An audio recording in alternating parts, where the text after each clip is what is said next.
To change the availability of your program so that it's not available to all users, but only to select users, perhaps users who have already purchased a program from you, and this is sort of a back-end offer, we are going to navigate to our programs over here on the left-hand side.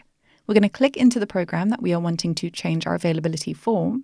And then over here in our settings on the right-hand side, you'll see availability. Currently, it's set to available to all users. You'll be able to change this by clicking on this and then setting your conditions. So I'm going to go ahead and add a condition, and you'll see that we have a bunch of options. We have access, country, rank, and status.